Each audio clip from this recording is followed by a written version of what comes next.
I'll explain why his storming performance will inject some life into the wounded Tory party, still reeling from an anti-democratic coup. That's in my digest next. Then I'll get the reaction of my superstar panel. Tonight, former Daily Star editor Dawn Neeson, the entrepreneur Adam Brooks and the broadcaster Ashley James. As shameless diversity hypocrites in the Labour Party attack Rishi's so-called he-shuffle and critics lament the return of the old boys club, doesn't really matter how many women are in the cabinet. I say get rid of this focus on identity politics. Tory MP Anna Firth and journalist Angela Epstein do battle with actress Jenny Barnett on that in the clash at 9:20. Labour's sudden respect for gender is a surprise, considering Eddie Izzard could stand as a female candidate for the party in the next election. And I've also got boy mode and girl mode, and I do dramatic films in boy mode, and then I'm touring in girl mode and doing stand-up, and I campaign for politics in girl mode. So, is Labour MP Rosie Duffield right to break ranks by saying she would rather be arrested than call the trans comedian a woman? Columnist extraordinaire Rod Liddle gives his unfiltered take in Uncancelled at 10:40. After Sunak became the third PM to commit to a bottomless pit of money for the Ukraine war effort, Fleet Street legend and ex-Mail Online editor Martin Clark explains why it's time for a national debate about how to end this war peacefully. He's tonight's outsider at 9:50. Also coming up, what's the cost of free speech in Britain today for Christian preacher Hatun Tash? It's multiple stab wounds and 2 wrongful arrests by an overreaching Met Police. She's now been awarded thousands in damages by the force, and she joins me for an exclusive interview to discuss their shocking failure to protect her rights, live at 10:15. As the government secretly launches plans to axe Princes Harry and Andrew as stand-ins for the King, should the disgraced dukes be stripped of all formal royal duties as a matter of law? That's our big debate at 10:30. There have been 1,900 arrests since April, but it hasn't been enough to deter Just Stop Oil's eco-terrorists who unleash more destruction and mayhem in London today. So, should the government's top priority be to get these green militias under control? Voice of the People Charlie Lawson gives his no-nonsense take at 9:40. Plus, after airing a grotesque trans stunt last Friday, Woke Network Channel 4 has released its latest attention-seeking drivel. Everyone who wants to save the Hitler, move to the right. That's the far right.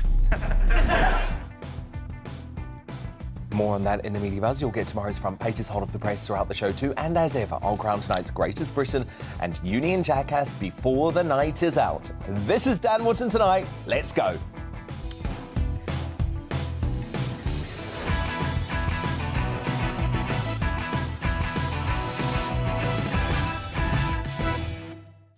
Just one thing first, though. Worried that our new Prime Minister and Chancellor imposed in a coup will be influenced by the World Economic Forum globalists. Sure, I am too.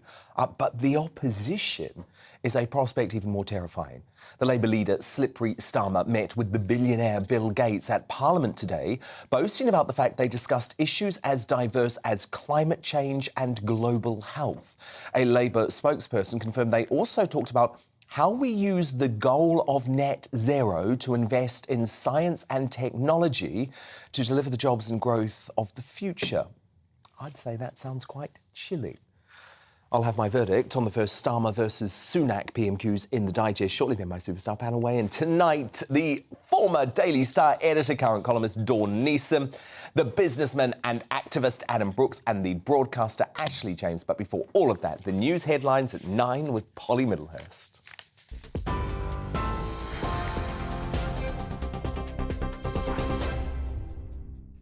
Dan, thank you. Good evening to you. The top story on GB News tonight, Rishi Sunak has vowed to rebuild public finances in a way that is fair and compassionate. In his first Prime Minister's questions, Mr Sunak promised to protect the most vulnerable as he addressed what he called mistakes of his predecessor, Liz Truss.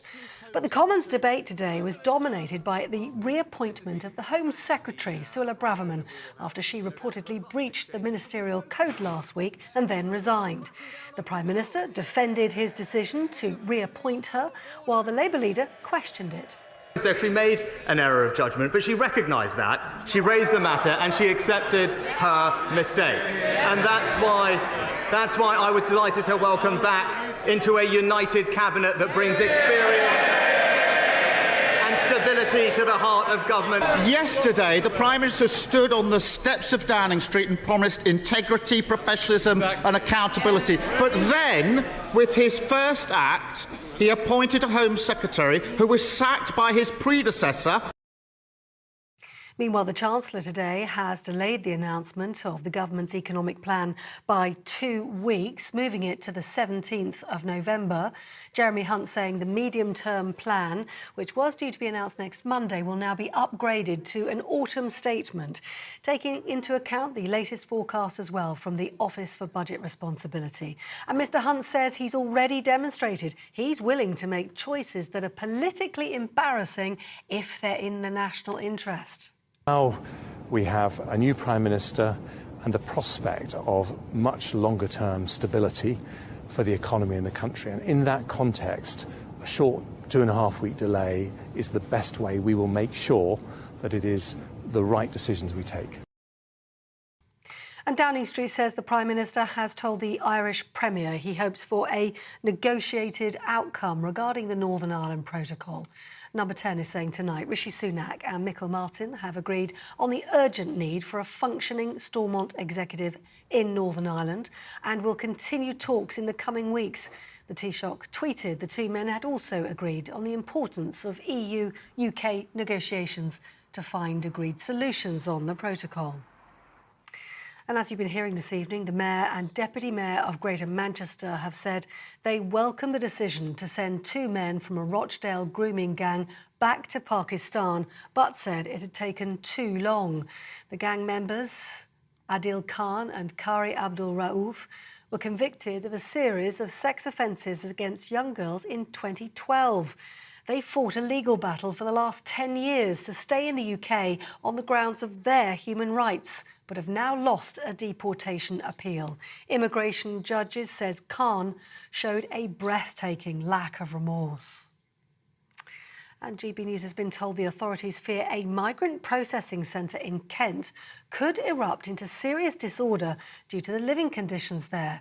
The RAF facility near Ramsgate is reportedly overcrowded, with some migrants spending far longer there than it would normally take to process them. Fights and assaults on staff are a regular occurrence at the base, along with outbreaks of illnesses. There were 7 security incidents, we're told, last night alone. An independent inspector who witnessed the conditions said he was left speechless by them. You're up to date on TV, online and on DAB+ radio. You're with GB News. Let's get back now to Dan Wootton tonight.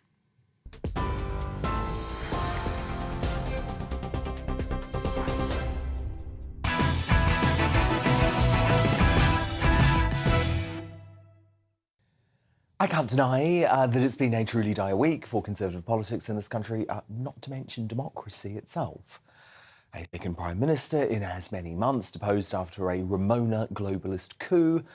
A new leader imposed on the Tories without a vote being cast by members in a decision that has shattered the grassroots and could have repercussions for a generation. And a high tax, big spending, low growth policy programme that at times feels like we're seeing a Labour-light socialist agenda introduced by stealth. Today's confirmation that the fracking ban will be reintroduced despite our growing energy crisis provided yet another reason to be concerned. And you know I have been highly critical of fishy Rishi Sunak, whose backstabbing and destabilising of British politics has seen him rewarded with the top job. But, and there is a big but today, his performance in pmqs versus a tired Keir Starmer was storming, a complete spanking that saw Sunak, who was widely regarded as a dull technocrat, draw first blood and increase Tory hopes that maybe, just maybe, all is not lost. The attack lines came thick and fast, leaving Starmer floundering with nowhere to go. Labour thought its best hope was to zero in on the appointment of Superwoman Suella Braverman, despite a minor security breach last week. But in fact, it gave Sunak the opportunity to contrast the Home Secretary's tough on crime, tough on securing the borders approach with Labour's unlimited immigration philosophy. Was his Home Secretary right to resign last week for a breach of security. The Home Secretary made an error of judgment, but she recognised that. She raised the matter and she accepted her mistake. Let me tell you, Mr. Speaker, what the Home Secretary will be focused on. She'll be focused on cracking down on criminals, on defending our borders, while the party opposite remains soft on crime and in favour of unlimited immigration. When Starmer pressed further on Braverman, it gave Sunak another opportunity to set out how the Tories intend to sort out lawless Britain with extra police to deal with burglaries, while Labour is sympathetic to the eco-terrorists like Just Stop Oil and Extinction Rebellion currently causing carnage to hard-working Brits. Have officials raised concerns about his decision to appoint her? I would hope that as we look forward, he would welcome the news today that there are over 15,000 new police officers on our street. And the Home Secretary will be supporting them to tackle burglaries. While the party opposite will be backing the lunatic protesting fringe that are stopping working people going about their lives. During their first exchange, Sunak also reminded Starmer of his support for Jeremy Corbyn to become Prime Minister. Mr. Speaker, the honourable gentleman talked about party first and country second. Perhaps he could explain to us why it was a few years ago he was supporting the member for Islington North. I know the right honourable gentleman rarely leaves North London. Good line. I have to say, Starmer's scriptwriters had been working overtime too. Even his own side know he's not on the side of working people. That's why the only time he ran in a competitive election, he got trounced by the former Prime Minister, who herself got beaten by a lettuce. So why doesn't he put it to the test, let working people have their say and call a general election? But Sunak had the answer to that I have actually been wishing the Tories would use as an attack line for years. Mr. Speaker, he talks about mandates, about votes, about elections. It's a bit rich coming from the person who tried to overturn the biggest democratic vote in our country's history. Our mandate is based on a manifesto that we were elected on to remind him an election that we won and they lost. But by the way, here's a reminder of how Starmer campaigned for that second referendum. Our options must include campaigning for a public vote, and nobody is ruling out Remain as an option. We've agreed that it must be subject to another referendum. Let's try it out now. So the Tories say, we're out. The Lib Dems say, we're staying. Labour says... If you vote for Labour, the public will decide in a referendum. And there's now only one way. Whether in this government or the next, put it to the people. Never forget. Look, today was about retail politics and not policies, and I still think the Conservatives under Sunak have an uphill climb to win the next election, compared to if Boris Johnson had returned to number 10 with his 2019 landslide mandate behind him. But at the very least, today's performance will give the lifeless Tories an injection of confidence after a bruising 3 months. After day one, it's Sunak 1, Starmer 0. To respond now, my superstar panel. Former editor, current columnist at the Daily Star, Dawn Neeson, the businessman and activist Adam Brooks, and the broadcaster Ashley James. Dawn Neeson, I mean, look, you know I have huge problems about Sunak as Prime Minister. Yeah, you might have mentioned it once or twice. But I think credit where it's due. Absolutely. Yeah, as you say, if you compare it to a football match, I thought it was a good game. To be honest with you, I thought it was very entertaining PMQs. I had fairly low expectations of Rishi Sunak's performance, given he can be a bit robotic, but I thought he was very good, very sparky, full of confidence. He had some great answers. Keir's jibe about the lettuce made me laugh out loud, especially with the Daily Star. Good paper, by the way. Great columnist. Just saying.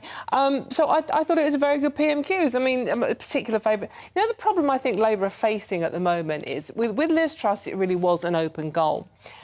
With Rishi, they have to say, and I think it sticks in their throat a bit, oh, congratulations for being the first British Asian Prime Minister. And they all said it, so they have to start off with this warm compliment, which then makes it very difficult to go on and attack too much. I mean, the opening chap, who was he? What was his name now? Mark Whitehead, wasn't it? Alan Whitehead. he was being very warm and very complimentary about Rishi, and it carried on in that jibe. So it was difficult for them to actually bang in too many goals when they have to be so nice to Rishi because he's a British Asian MP. Adam, I know that you were very delighted that Sunak came out fighting. However, we then got the really bad news that fracking is off the table. Yeah, I can't believe they're U-turning on this. At the end of the day, look, whatever the manifesto said in 2019, it's so far out of date now. It's ridiculous. We've had COVID, we've, the Ukraine, the energy war that's going on. How can you stick to something from 2019? Well, then we should put it to the public. Well, we have 50 to 100 years of energy supply literally under our feet. But what do we want to do, Ashley? Instead, we want to rely on getting it from the Qataris. Well, I think it's important to know, and I don't think we need to go into fracking, but from what I know about it, there's actually no evidence that if we did frack, it would actually be given to us.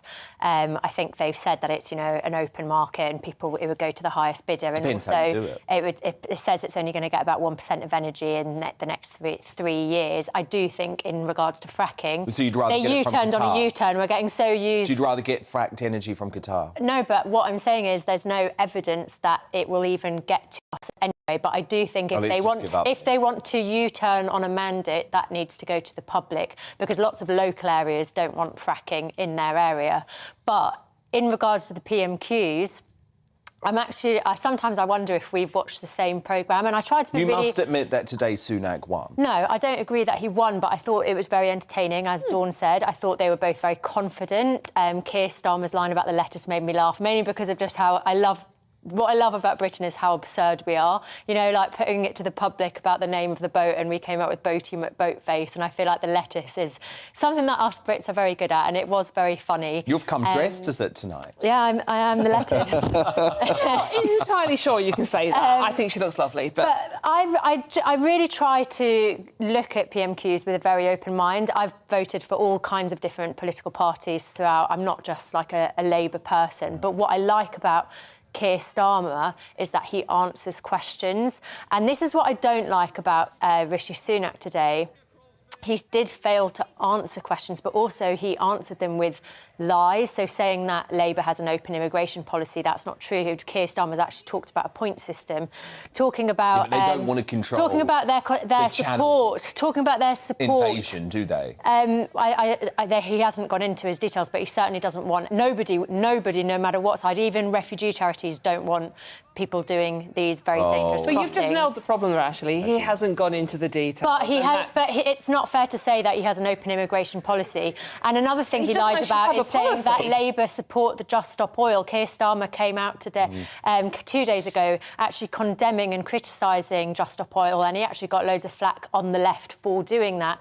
And he spoke in great detail about, how his mum depended on ambulances, and he was appalled at the fact that ambulances had to not be able to get to hospitals. So he has condemned Just Stop Oil. So I feel like it's kind of cheap and lazy of Rishi to kind of just attack with things that people think of as Labour, which isn't necessarily true. And also talking about crime, like, does Rishi forget who has been in charge of government for the last 15 years, and also, 12 years, and bragging about 15,000 more police on the streets? They cut over 23,000. So correcting their own mistakes is great, but they can't sit and blame Labour for crime. I sort of agree. At the moment, it's a choice of the least worst option. And I'm sorry, we've got Bill Gates at Westminster today, seemingly plotting with the bloke who he thinks is the next Prime Minister of this country. It's a bit like, what's that about? At the moment, that's probably nailed on, Dan, at the end of the day. I said to your researchers earlier, the Conservative Party is like a Category B car write-off. And the definition of that is it cannot be repaired, but a few parts can be salvaged and used in the future. At the end of the day, they're 20, 30 points probably still behind in the polls. But I feel like it's going to be a Labour government. And even though he had a good Prime Minister's questions today, that's not enough. That's a great start. No, that's not enough. OK, but Rishi Sunak, I do not believe, could beat Starmer now in a general election. Actually, you wanted to... Well, I was just going to say I actually don't agree with that. And I mean, I hope Keir Starmer comes in because I do feel like we need a fresh government. I feel like the Conservatives need time to get their group together. But things move so quickly, especially in the world of social media, and there could be one scandal tomorrow and Labour are completely wiped out. Things do move quickly. I know and you're people not have a drinking at the short-term moment memory. for obvious reasons, but I think you've got that thing called bear goggles with Starmer. Bear goggles? Do you know what I mean? It's like you love there's him lots so about much that Starmer. even when he gives a bad performance, you think he's done well. And like I said, I think both are very confident. I enjoyed it. To be honest, I feel like I'm just enjoying there being PMQs and seeing debate. And I actually hope this government and this current cabinet manage to stay in for longer than a few weeks so they can actually do the job that they're meant to be doing. That would be nice, Adam, wouldn't it? I thought Keir Starmer did well today as well. I must admit, I thought it was a lively, entertaining... It was enjoyable to watch. It was enjoyable to watch. I do disagree with lots of that Keir Starmer says, like defending, I can't remember the guy's name off the top of my head, but the guy who's going to get a peerage in the House of Lords, and Keir Starmer has really defended him. Sorry, it's a really pointless example to make because I can't remember his name. Who, Tom Watson? Or? Yeah, Tom Watson, yeah. So I actually think it's dangerous for anyone to blindly follow any politician. The fact that he is defending Tom Watson getting a peerage, to me, tells you everything you need to know about Keir Starmer. I think because if you look at what Tom perfect, Watson and it's very dangerous to he look at led anyone a witch hunt against innocent people. And you know what?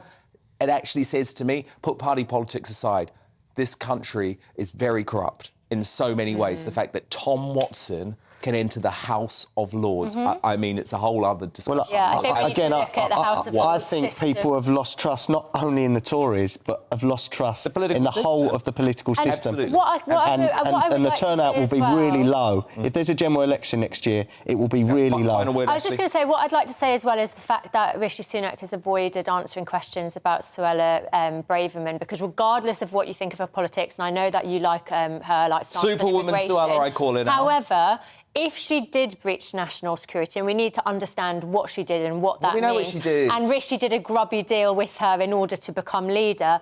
That we should not have to worry about national security when it comes to I'm not worried Home about national Secretary. security for a second. This is a woman who was I think you've got love goggles, Dan. You've got beer goggles. A distinguished Attorney General who forwarded on an email.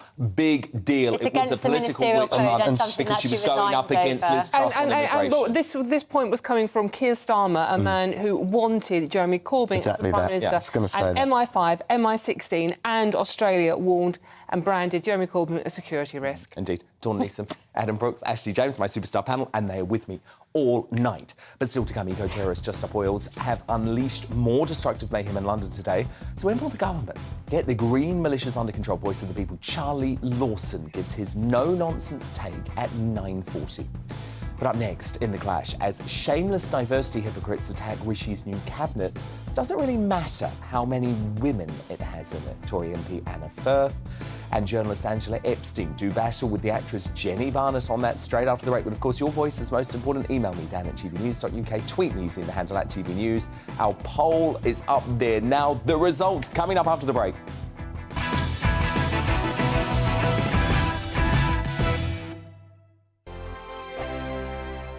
Hello there, it's Eamon Holmes here from Breakfast on GB News. We're not just on your television and your screens, you know. We're on DAB plus digital radio, so you can listen to your favourite shows on the move. If you've not yet listened to GB News Radio, it's very simple. We're on your radio player and TuneIn apps, on your smart speaker, phone or tablet, or online at gbnews.uk. Take us with you wherever you go. GB News Radio. You never have to miss a moment of the People's Channel.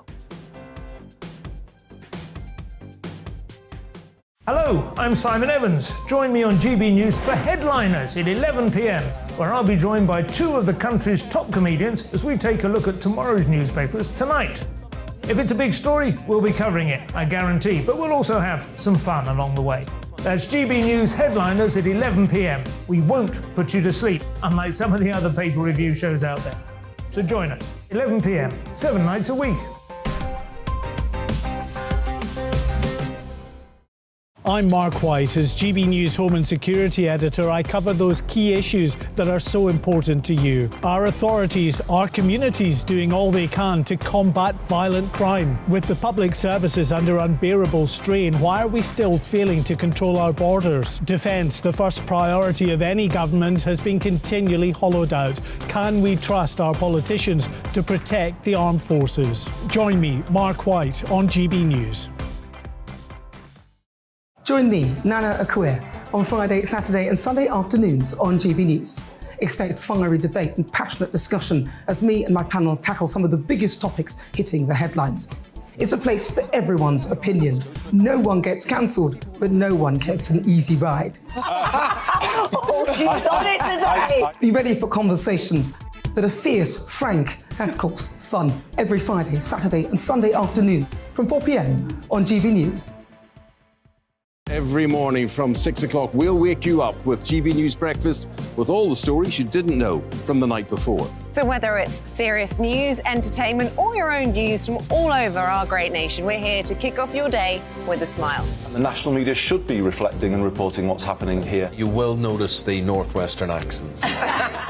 Whether you're with us on TV, radio, or online, every morning, it's breakfast from 6 a.m. Hope you can join us. Every Saturday at 2 o'clock, join me, Darren Grimes, for Real Britain. I'm not afraid to give you a platform and say it how it is. Come on, make the case. Something like this is very, very important to people. And we're always up for a laugh on this show. God, honestly, you'd think there were no problems in the world. Real Britain, every Saturday on GB News. On the Mark Steyn Show, we cover the stories a lot of people are scared even to mention. The stuff that really matters with some of the world's biggest thinkers. Now is his opportunity to kind of take the steering wheel of history. Break away from the flock at 8 o'clock on GB News with the Mark Steyn Show. We are GB News. And we'd like to say thank you to each and every one of you for helping our great nation find its voice. We're absolutely everywhere. Across England, Scotland, Wales and Northern Ireland. On TV, on radio and online. We're proud to be the People's Channel, Britain's news channel.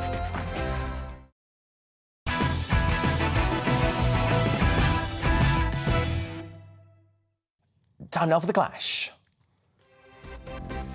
Now, Rishi Sunak's first cabinet as Prime Minister has come under attack after there were only 6 full-time roles for women, and Labour's hypocritical attack dogs jumped at the chance to virtue signal about the so-called he shuffle. The ever-sanctimonious Shadow Women's and Equality Secretary Annalise Dodds tweeted, "Just 1 in 5 of the ministers around Rishi Sunak's cabinet table are women. I know the Conservatives struggle to add up, but women make up half the population. This isn't a fresh start, it's just jobs for the boys." A bit rich, isn't it, coming from a party that has yet to elect a woman, let alone Britain's first ethnic minority Prime Minister. 3 out of the past 7 Tory leaders have been female, for goodness sake. Pointing out the blatant hypocrisy, former Health Secretary Sajid Javid tweeted, "Come back to us when Labour's had a Jewish PM, woman PM and Asian PM." Now, as far as I'm concerned, the decision to appoint a member of the Cabinet should be based on their professional track record and policies, not their gender or race. Let's stop this obsession with identity politics. But do you agree? Does it matter how many women are in the Cabinet? Let me know your thoughts by emailing me at dan@gbnews.uk, tweet me at gbnews. Our poll running there too. But first, to duke it out, I'm joined by the journalist and commentator Angela Epstein, presenter and actress Jenny Barnett, and the Conservative MP for Southend, Anna Firth. So look, Anna, I would say the modern Conservative Party is probably the most diverse party in the Western world. So this criticism just seems to ring very hollow to me, especially from Labour, which has a real issue with women.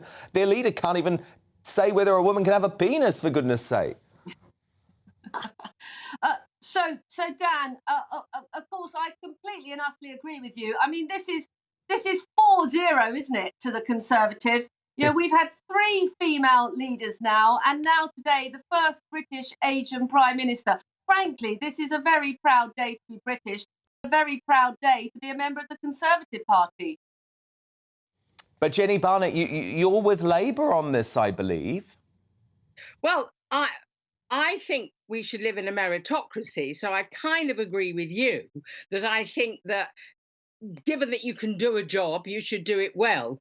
The women that we have had in the Tory party, if I may say so with respect, have been useless. And Suella, I don't know what, she's not a great role model. I don't think Penny Mordaunt is a great role model. I do think, though, that we have to have positive discrimination. And I think if it's between a man and a woman and the woman can pull it out the bag, the woman should get the job. Can you say that Suella Braverman is not a good role model? This is a woman who, as Attorney General, changed the law so that she was able to go on maternity leave. I mean, she is an absolutely incredible role model, isn't she? Isn't she? No, well, I don't know what went on in the 90 minutes between her and Liz Truss. And as far as I'm concerned, I don't know how trustworthy she is. I think that the notion of having positive discrimination for people of colour, for religion, for gender, I think great. But I do not trust this woman because she walked out of a job and now he's brought her back in. None of us really know what's going on with this government. And I think putting women in a job just because they're women is not good enough for me. And I know I shouldn't really be saying that, but I think we need to live in a meritocracy. That's what I think. Angela Epstein, but isn't that the point? Isn't that the point here? Suella Braverman has got the job, not because she's a woman, but because she's going to do a brilliant job as Home Secretary. I agree with you. I mean, obviously, she's a colleague from the Tory right. She's been supportive. She's going to knuckle down and deal with the Channel migrant crisis and with the dealing with criminalising the eco-activists. I mean, look, by the rule of thumb of positive discrimination, as a Jewish woman from North Manchester, I should be running the country. And I'm not. I'm just in Manchester making my husband's dinner. So that kind of, the economics don't, the algorithm doesn't add up there. But seriously, I am just fed up to the back teeth of this kind of tick-list, quota-filling argument about where were the women. The day that my daughter, for example, when she enters the job market, is given a job because she's a woman as opposed to because she was the best person for the role, is going to be a very despairing moment in my life. The problem is I'm not a feminist. I'm actually a non-feminist. I'm an egalitarian. I believe in everybody in the human race having an equal shot at things. And in fact, men should be part of the argument. We shouldn't ring fence thing and make it a women's conversation. We should let everybody have a fair crack at the wheel. And there are so many warped maths in this debate. 50% of the population, of course we are, but there aren't 50% of MPs that are women in Parliament. And if somebody like Penny Mordaunt doesn't have the intellectual heft to be a member of the cabinet, let alone where she stood against Rishi Sunak, then she shouldn't be there. And I think that the fact is that modern militant feminism spoils for an argument all the time, and it clouds very serious conversations about sexual objectification and equality. Because it's all just about numbers. This is just garbage. And Anna Firth, you're actually a really great example, aren't you, of how the Tory party is a meritocracy. I mean, you replaced the late, great David Amess, and you would be outraged, I imagine, if you got the job because you were a woman. You got the job because you were the best person to run.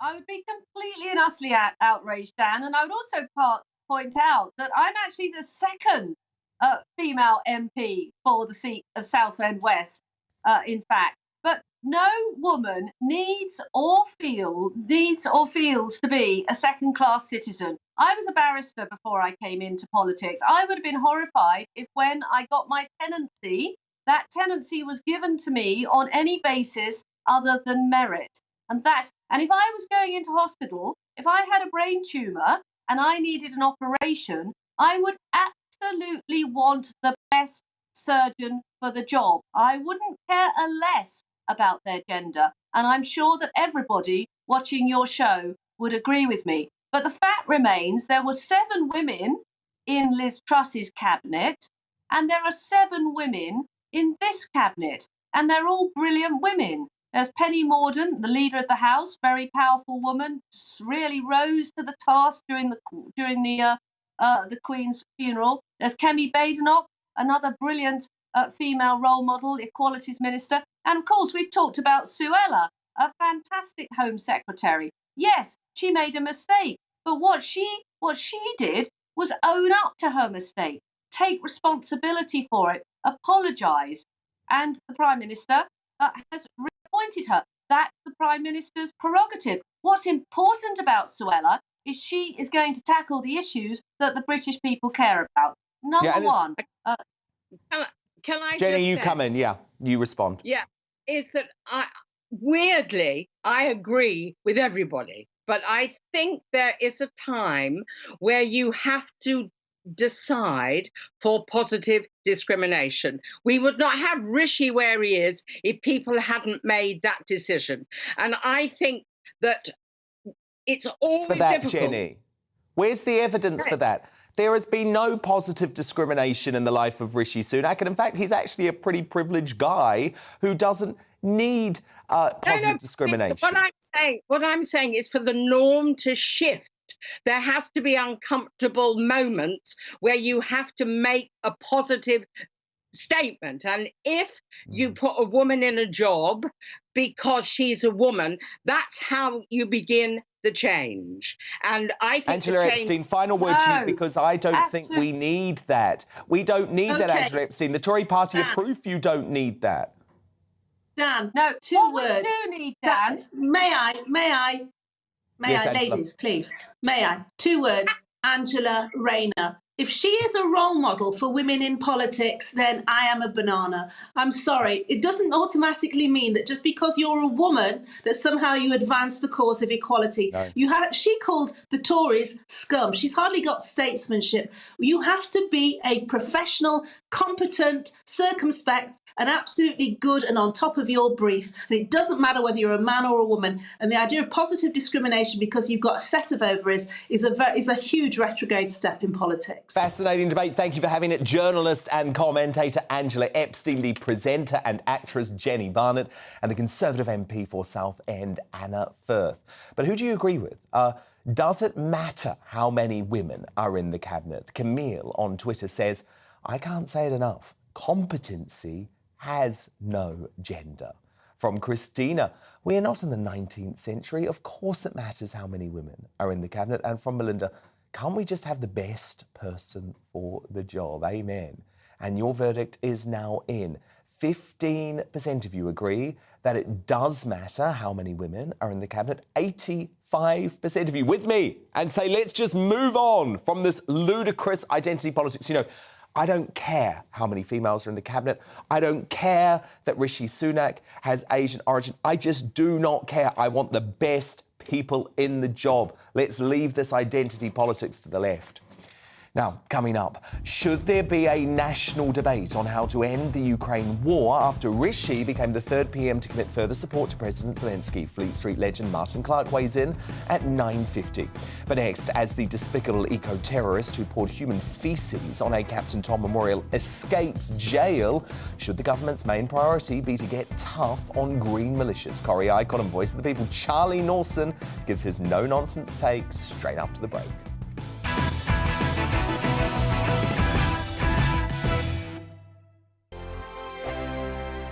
Weekday afternoons on GB News, we've got the whole of the UK covered. From 12 to 3, it's GB News Day with me, Mark Longhurst. And me, Gloria Di Piero. You'll get the very latest on everything that's been going on across our great nation. And from 3 till 6, watch out for GB News Live with me, Patrick Christys. I'm not here to mess around. With all the biggest topics and guests, you will always be up to date. GB News Day and GB News Live from 12 p.m. Only on GB News. The People's Channel, Britain's news channel. I'm Dan Wootton. Join me Monday to Thursday from 9 to 11 for the feistiest and most fun news debate on TV, where free speech reigns. I'll bring you a sharp take on the day's biggest stories, bombshell newsmaker interviews, and A-list guests. And I guarantee you, no spin, no bias, no censorship, and no reason to go to bed. That's Dan Wootton tonight, Monday to Thursdays from 9 on GB News.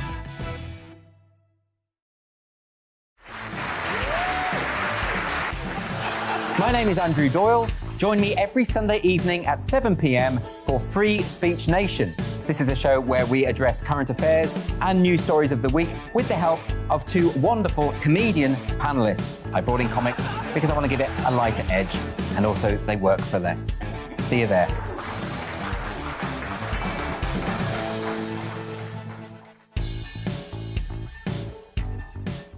My name's Tom Harwood, and join me 9:30 a.m. every weekday for The Briefing, your one-stop shop for everything you need to know about what's going on in politics today. I wonder if this is a deal that might need to be like the biscuits in this factory, twice baked. Is there not an opportunity here to win out against the extremes? Tom Harwood, GB News. What are you going to do about it? Things should have been done differently, and they certainly are being done differently. Don't miss it. The Briefing with me, Tom Harwood, 9:30 Monday to Friday on GB News. On Mark Dolan tonight, we have a simple plan, which is to inform, stimulate and entertain in equal measure. It's all about getting your opinions on the national television airwaves. I love my viewer emails, mark@gbnews.uk. So do join me from 9 p.m. to midnight every Friday, Saturday and Sunday for big guests, big opinions and a big presenter. 6'5", don't you know? See you then on GB News. Where would you like to go? Just take me to the studio, please, Matt. You know where you're going. I've got a show to do. Friday Night Feast on GB News, 7 p.m. And it's like nothing you've ever seen before. We take a different angle on the week's biggest news stories. The viewers and listeners set me some absolutely mad challenges to do. We're trying to rehome a rescue dog. And yes, there's some other wacky stuff in there as well. I feel like I could take on the world. Well, that's that. Friday Night Feast with me, Patrick Christie's, every Friday, 7 till 9 p.m. on GB News. Be there. Join me, Arlene Foster, for The Briefing on GB News. Every Friday at 3 p.m, I'll give you all the latest political news and analysis, and we'll have robust live debate. To make sure that you're caught up on all of the biggest issues of the day, we'll bring on experts in their field. I'll ask the questions that you'd like to ask. We're not afraid to tackle discussions from all perspectives, including yours. Don't forget, The Briefing with me, Arlene Foster, every Friday at 3 p.m. on GB News.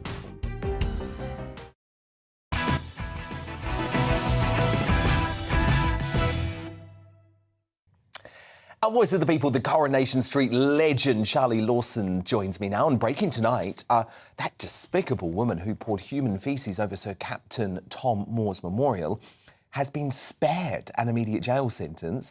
And perhaps the most bizarre protest we've seen from eco-zealots, 21-year-old Madeline Budd.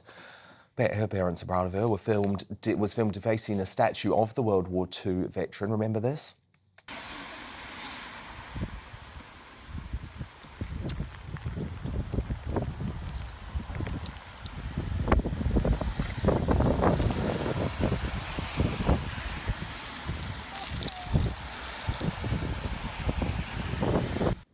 Now, the judge has handed Budd a 21-week jail sentence suspended for 18 months, saying that given your actions could not or have not achieved what you wanted them to, and you want to find a better way to express your message, I am just about persuaded I can suspend your sentence. But Charlie Lawson, I have a huge issue with this. This was one of the most vile acts of criminal damage we have seen. And the problem is, Charlie, unless our weak justice systems start toughening up on these absolute scumbags, they're not going to stop, are they, Charlie? No, they're not. And she was a very, very lucky young woman, Dan. I think you're dead right. And her mother didn't do herself any favours by standing up and trying to defend her actions either. I heard her speaking, and I think she should have been a little bit firmer on her daughter, but that's just my opinion. Apart from the obvious fact, Dan, that, if just off the top of my head, to do with these protesters or anywhere, or that young lady and that great man's statue, if I threw a bucket of paint over a halal butcher's, you can be damn sure I would be dragged off in the black of a Black Mariah, and I would not get a suspended sentence. This is starting to wind me up. And also, I have to say, funnily enough, the quality of protesters. I mean, these people in Kensington or wherever it was today, they are a bunch of they're just a bunch of time-wasting professionals. Well, should we have a look, actually, Charlie? This is what Just Stop Oil have been up to over the past couple of days, and I'll get you to react off the back.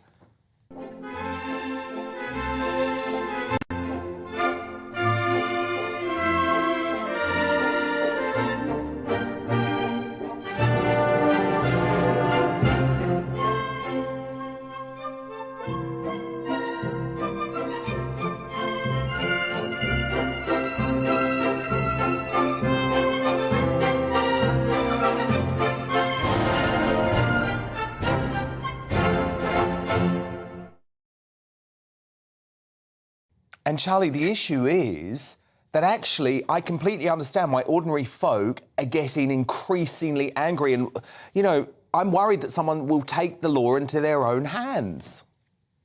Well, I'm sorry, Dan, and I know we don't on GB News advocate breaking the law or whatever, but I'll tell you what, if I had a very, very expensive shop window like that and some old git started doing that, I would be very tempted to go out and lamp him. I wouldn't, because he was an elderly gentleman, or that's what it looked like to me. But this lot here, I mean, look at the state of them, for God's sake. And what did the police do? Look at that man down there. Next thing he'll be doing is lighting him a fag. I mean, it's just ridiculous. And I actually don't mind these guys getting out of their taxis and moving them. I just wish they would do it with more authority and with more firmness, and more other people would bother to get out of their bloody cars and help them as well. And I know, Charlie, but the problem is we've got woke police forces and now we've got a woke judicial system as well, and it's all going to conspire together for this madness to go on. But look, Charlie, I want to bring some other breaking news to you tonight. Elon Musk has turned up at Twitter HQ. He's the new owner, of course, and check this out, Charlie. He was carrying a sink. I guess to mark the fact that his £38 billion takeover of the social media site has nearly been completed. Take a look at this.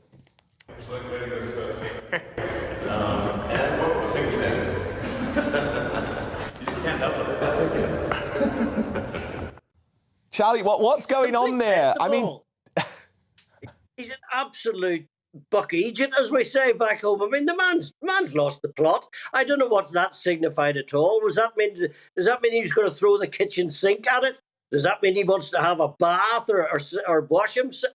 I don't get the point at all. I presume it's a kitchen sink analogy. I mean, I'm quite worried about this analogy, Charlie, although I have to say my life would be a lot better for it and the world would be a lot better for it, that actually what Elon Musk is going to do is going to walk into Twitter and just shut the whole thing down, fire everyone and just say it's over, folks. Yes, it was funny enough. I was having a chat with someone today about Twitter, and it is a bit. I'm not convinced it's a cesspit, but it does bring up some very weird items and what have you. I try to be reactive and what have you, and if I offend some people occasionally, I apologize. But you want to see the crap that's thrown at me on Twitter, so it's not a one-way street. Oh no, it's a cesspit, Charlie. It's well and truly a cesspit. Oh, yeah, it is. But, you know, I've got faith. Maybe I'll take a break from it. In Elon Musk. I have faith in Elon Musk. I'm going to give him a chance. Charlie Lawson, our man of the people. Thank you, Charlie. We will speak next week. But coming up in the Media Buzz, do the left's attack on Sunak's wealth show Labour hates aspiration? And does his personal financial situation really matter at all? I'll debate that with my superstar panel as the Media Buzz continues after 10. But first, is it time for a national debate on how to end the Ukraine war? Fleet Street legend and ex-Mail Online editor Martin Clark weighs in straight after the break.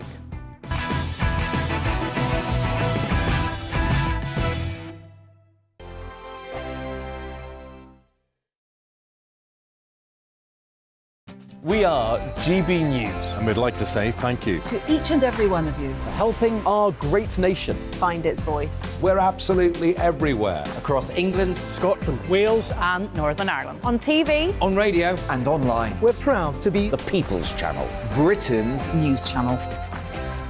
Hello, I'm Michelle Dewberry, and you can join me every weekday 6 till 7 on Jubes and Kerr. Me and my panel will get stuck right into the day's events, and I can tell you, in fact, I can warn you, expect some robust debates, some strong opinions and perspectives from both sides of the fence. It's about you at home as well. I love to read out all of your comments, or at least as many as I can. So join me, Michelle Dewberry, Monday to Friday, 6 till 7 on Jubes and Kerr. Join my show Farage, 7 p.m. till 8 p.m. Monday through Thursday, and there you will get opinion, analysis, debate, and I'll cover stories that nobody else dares to touch. You've been cancelled. Join the club. Oh my goodness me! And then for the last 15 minutes, talking pints. Over a drink, we have a civilised conversation with someone. We very often disagree, but we do it in a grown-up way. Come and join me on Farage. On the Mark Steyn Show, we cover the stories a lot of people are scared even to mention. The stuff that really matters with some of the world's biggest thinkers. Now is his opportunity to kind of take the steering wheel of history. Break away from the flop at 8 o'clock on GB News with the Mark Steyn Show. Hello, I'm Esther McVeigh. And I'm Philip Davis. Whether you're watching or listening on TV, online or on radio, we handpick the latest stories, debates and expert opinions for your weekend. So whether that's politics, news or showbiz, we've got it covered. Join us every Saturday morning at 10 o'clock on GB News. Hello, I'm Alastair Stewart, and I'd invite you to join me at noon on Saturdays and Sundays for Alastair Stewart and Friends. I've been in this business for over 40 years. Now, here at GB News, I've never been happier. I get to choose the big stories that really interest me. We hear what you have to say, and you hear what I have to say. I really hope you can join me, noon on Saturdays and Sundays.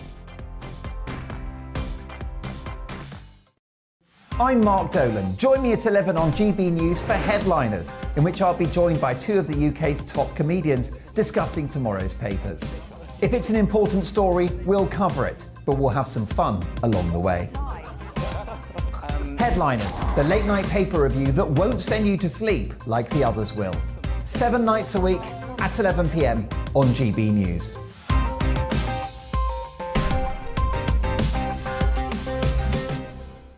Hi there, it's Stephen and Anne.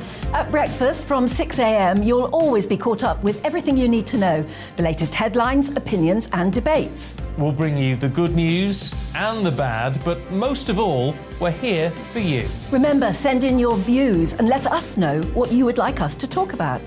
That's because we're your news channel. And every morning at 6 a.m, it's breakfast on GB News.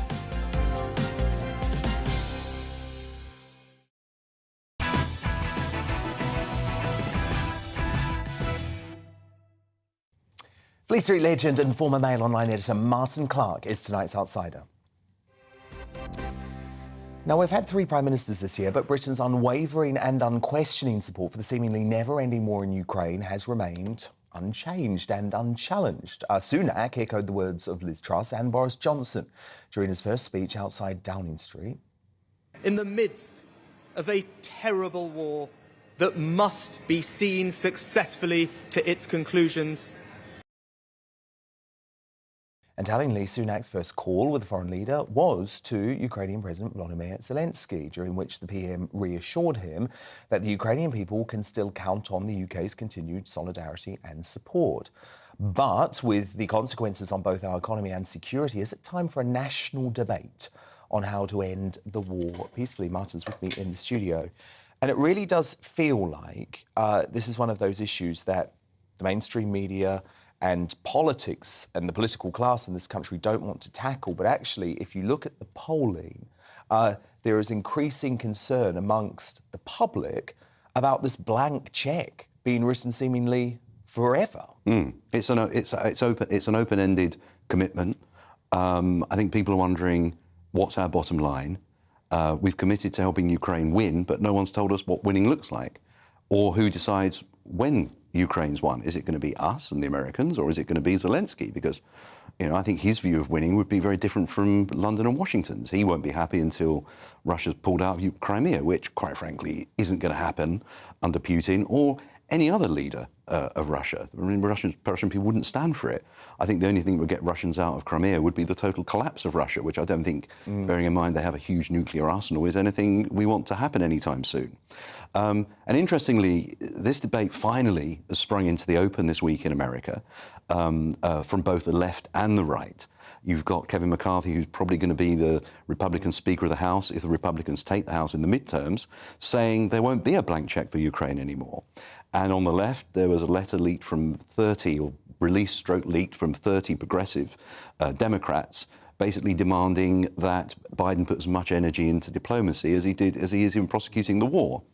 Now, it seems to me, you know, Rishi's said everything's on the table. He wouldn't even commit himself to the triple lock on pensions today. But the one thing that doesn't seem to be on the table, the elephant in the room, is Ukraine.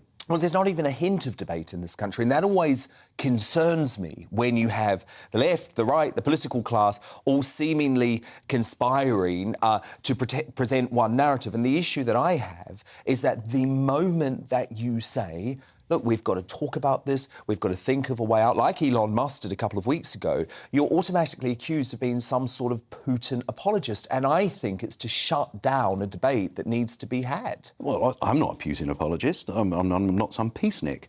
But if you're fighting a war, I was always taught that you had to have war aims. You know, the British government, if it was in a war, knew what its bottom line was. What will we settle for? No one knows what our bottom line is. What will we live with? I mean, in America, there are people on left and right saying that we're hawks who say we need to double down and push Putin harder and bring him to the negotiating table. But when you say, well, OK, what's our negotiating bottom line? They don't know.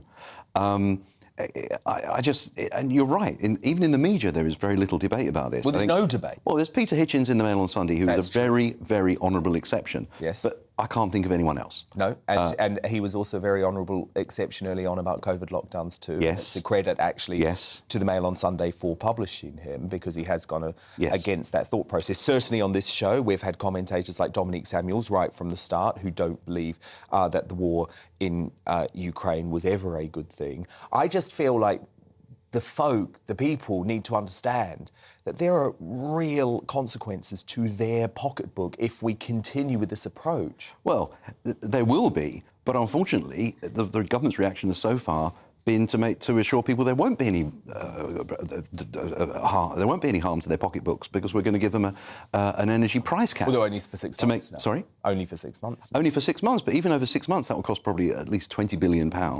That's on top of the 2.3 billion we spent on Ukraine, arms for Ukraine this year, and the 2.3 billion that we appear to have committed to spending next year. We're facing a black hole. We're told of £40 billion. Well, you know, that's half of it right there. So what do you think a potential end game could be? Is it trying to reason with Zelensky and actually get him to understand that actually there perhaps is going to have to be some sort of compromise over the Donbass region, for example? Yes. I mean, they're clearly... all wars either end in compromise or utter defeat for one side or the other. Now, the thing is, I think Putin would... Putin says he would press the nuclear button before he'd accept absolute defeat. And maybe he's bluffing, maybe he's not. But I grew up in the...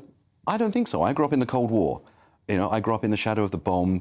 We all knew why we were growing up there, but there was no choice. There was an existential struggle between capitalism and communism. Only one could survive, and we had no choice. Now we're risking nuclear war over Ukraine ultimately to get the Crimea back. And you know, Ukraine isn't even a member of NATO. Do you think there's... I think, and if this war has proven one thing, it's that the Russian military is no real threat to anyone on the ground. No. So it's the nuclear threat. But look, it just feels to me like there's groupthink going on here, because I cannot think of one politician in the UK who... No, we're treating it like a football match. We're trying to insulate people from the cost. It's like Churchill standing up, so I've got nothing to offer you except blood, sweat, and free bingo cards. War is not a spectator sport, yet we treat it like that, waving our flags when there's no personal cost to us and ignoring the very real risk to us and our children. And I just find it extraordinary that there doesn't seem to be any grown-up thinking, any kind of realpolitik thinking going on in London or Washington as to what the end game is here. I don't think they even know. I think on the Democrat side in America, it's become a bit of a blood feud between Putin and Biden.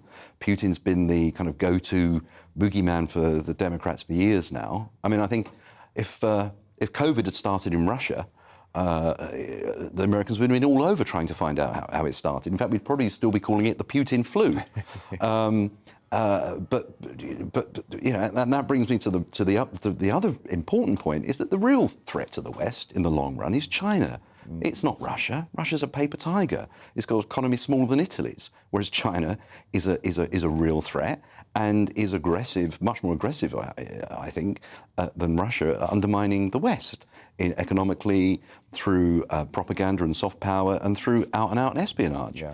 And yet, instead of trying to prise Russia away from China. We seem determined to push Russia further and further into China's arms, which seems to me nuts. Well, look, we're going to have the debate on this show, so thank you so much for kicking it off. Former Mail Please Online do. editor, Martin. My pleasure.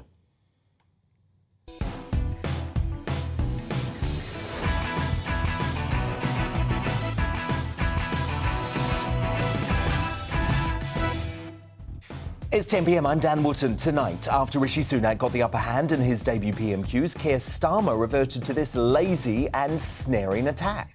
Government currently allows very rich people to live here but register abroad for tax purposes. I don't need to explain to the Prime Minister how non-dom status works. He already knows all about that. Does the new PM's personal mega wealth really matter at all? And might Starmer's intolerant remark expose Labour as the party that hates aspiration? I'll debate that with my superstar panel next. Tonight, I'm joined by former Daily Star editor Gordon Neeson, the entrepreneur and activist Adam Brooks, and the broadcaster Ashley James. As Labour candidate Eddie Izzard goes viral. And I've also got boy mode and girl mode, and I do dramatic films in boy mode, and then I'm touring in girl mode and doing stand-up, and I campaign for politics in girl mode. Should protector of women's rights and Labour MP Rosie Duffield had said she would rather be arrested than call Izzard a woman. Columnist extraordinaire Rod Little uncancelled on that at 10:40. Also coming up, after Christian preacher Hatun Tash is harassed, intimidated and then brutally stabbed, why was she the person who was arrested twice by the Met Police? It's a grave tale about the threat to our freedom of speech in lawless London, and she joins me live for an exclusive interview at 10:15. And breaking tonight, Prince Harry's bombshell memoir will be published on January the 10th, according to publishing industry insiders. So, as the shadow of that potentially destructive tell-all looms large over the royal family, perhaps now is the perfect time for a debate about Prince Harry and Andrew's roles as potential stand-ins for the king. Is it now the time for those disgraced dukes to be stripped of all former royal duties as a matter of law? That's our big debate at 10:30. Plus, first they aired a naked trans performer, and now Channel 4 have got Jimmy Carr doing this. Everyone who wants to save the Hitler, move to the right. That's the far right. See how the media's biggest virtue signalers have well and truly lost the plot in our media buzz at 10:30. You'll also get a first look at tomorrow's newspapers as they drop, and as ever, I'll crown a new Greatest Britain and Union Jackass before the night is out. But before all of that, the news headlines at 10 with Polly Middlehurst.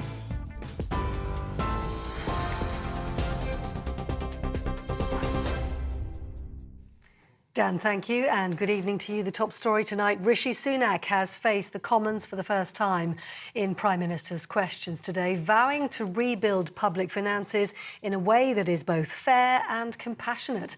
Mr Sunak addressed what he called the mistakes of his predecessor, Liz Truss, and he promised to protect the most vulnerable.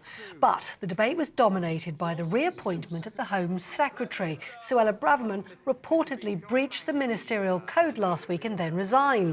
Well, the Prime Minister defended his decision to reappoint her, whilst the Labour leader questioned it.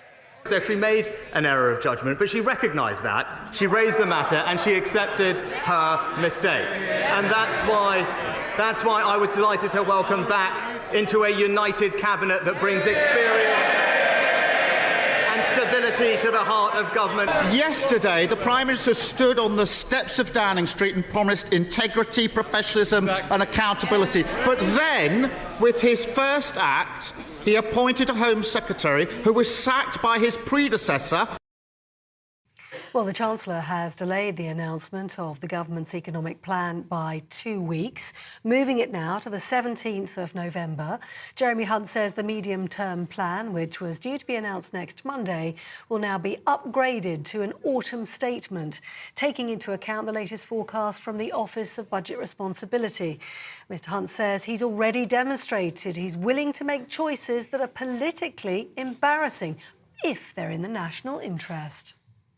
Now we have a new Prime Minister and the prospect of much longer-term stability for the economy in the country. And in that context, a short 2.5-week delay is the best way we will make sure that it is the right decisions we take. Now, in other news, the Mayor and Deputy Mayor of Greater Manchester have both said they welcome the decision to send 2 men from Rochdale that were in a grooming gang back to Pakistan, but they said it's taken too long. The gang members, Adil Khan and Qari Abdul Rauf, were convicted of a series of sex offences against young girls in 2012.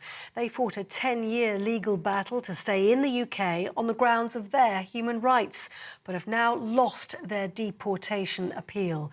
Immigration judges said Khan showed a breathtaking lack of remorse. The Prime Minister says he has been discussing how the UK and Ireland can work together as close neighbours and friends to find solutions on the Northern Ireland Protocol. Downing Street said Rishi Sunak has told Michael Martin on a call this evening he hopes for a negotiated outcome regarding the protocol. It said the 2 leaders have agreed on the urgent need for a functioning Stormont executive in Northern Ireland and that they'll both continue talks in the coming weeks. Meanwhile, Rishi Sunak has celebrated Diwali this evening. The Prime Minister said it was brilliant to drop into a reception at number 10. In a tweet, he said he'd do everything he could to build a Britain that looks to the future with hope. And he wished everyone a happy Diwali. Happy Diwali to you too. On TV, online and DAB+ radio, you're with GB News. Part 2 of Dan Wootton Tonight.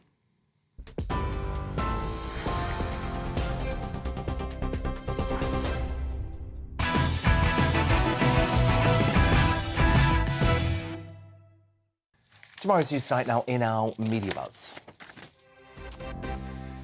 The first front pages have just been delivered. Let's get to them. The Eye reports of the coming warning of cuts as Sunak rips up Truss's growth plan, with every area of public spending now up for review. The Independent calls Sunak bringing back a ban on fracking. The Prime Minister told MPs yesterday in a U-turn on policy launched by his predecessor, Liz Truss. It was actually today that he said it, but obviously the Independent saying yesterday because most people are going to read this tomorrow, if you get me. The Metro leads with the headline, "Don't be gay at World Cup," in reference to James Cleverly's comments in which he said LGBT fans should flex and compromise in Qatar. My superstar panel back with me now, former editor and current columnist at the Daily Star, Dawn Neeson, the businessman and activist Adam Brooks, and the broadcaster Ashley James. Now, look, I've been openly critical of Fishy Rishi backstabbing his way into number 10, but I find shallow critiques of his wealth indicative of everything that's wrong with modern Britain. And predictably, with few lines of attack left in their arsenal, low-life Labour has resorted to slamming the PM's personal finances and calling for non-dom status to be abolished, a perfectly legal arrangement formerly used by Rishi's wife, allowing her to avoid UK taxes on overseas earnings. The opposition party has denied launching an orchestrated smear campaign against the wealthy PM, but it certainly didn't look that way in PMQs today. Government currently allows very rich people to live here but register abroad for tax purposes. I don't need to explain to the Prime Minister how non-dom status works. He already knows all about that.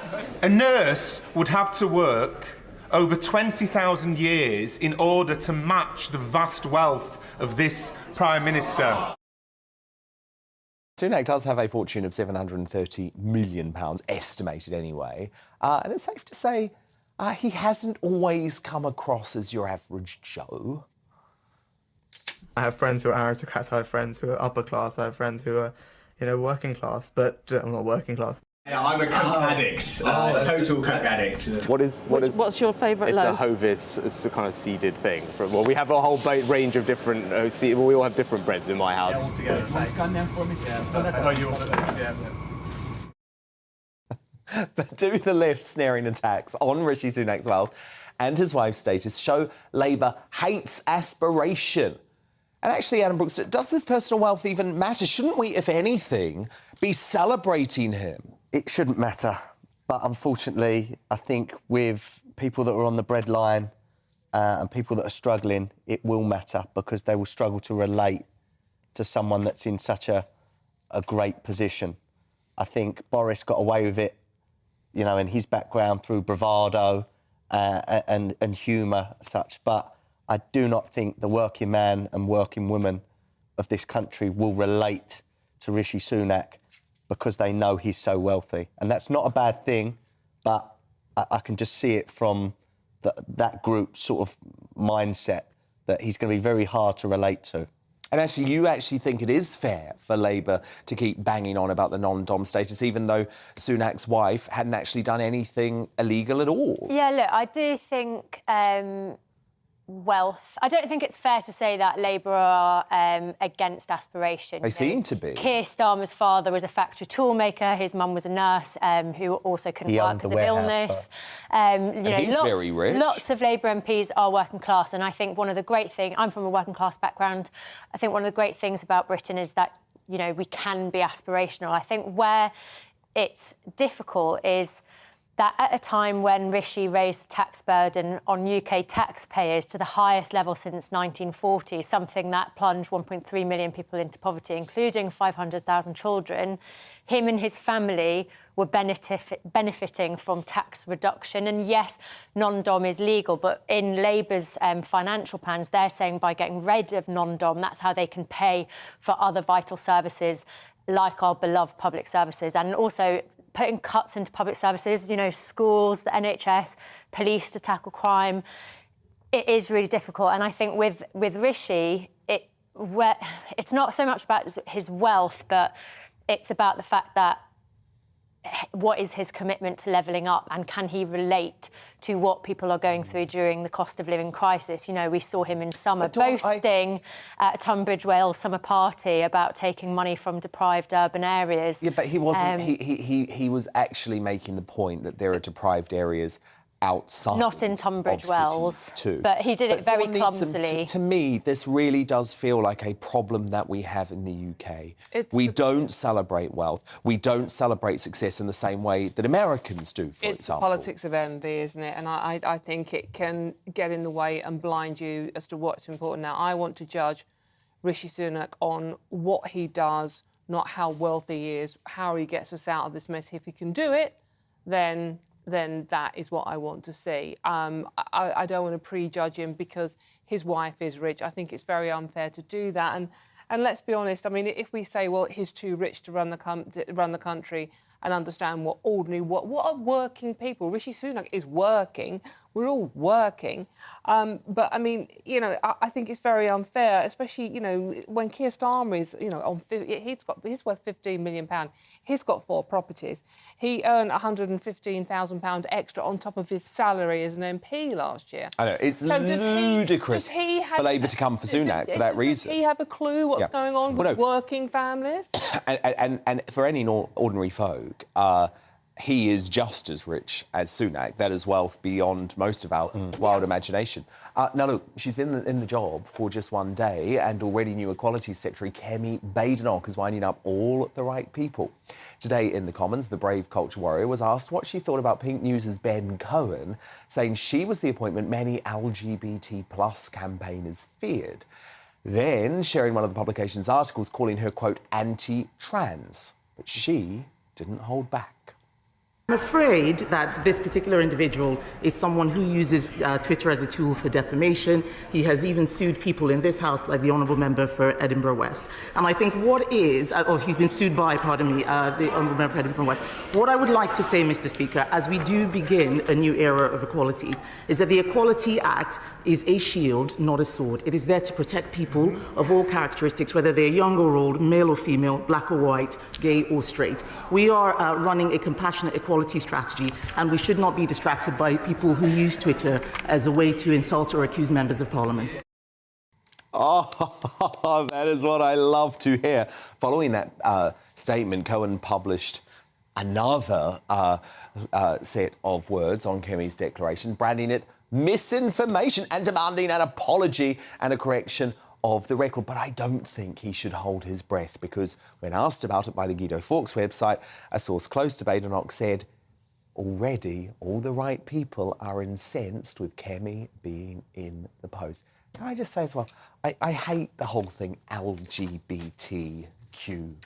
How dare you, Dan? It's so awful. As you talk about it. As an acronym, I think you should just say gay or lesbian. It's like, oh, just don't like it. Anyway, Dawn Neeson, Adam Brooks, Ashley James, do stand by, because coming up, as the government secretly launches plans to axe Princes Harry and Andrew as stand-ins for the King, should the disgraced dukes be stripped of all formal royal duties as a matter of law? That's our big debate coming up in the Media Buzz at 10:30.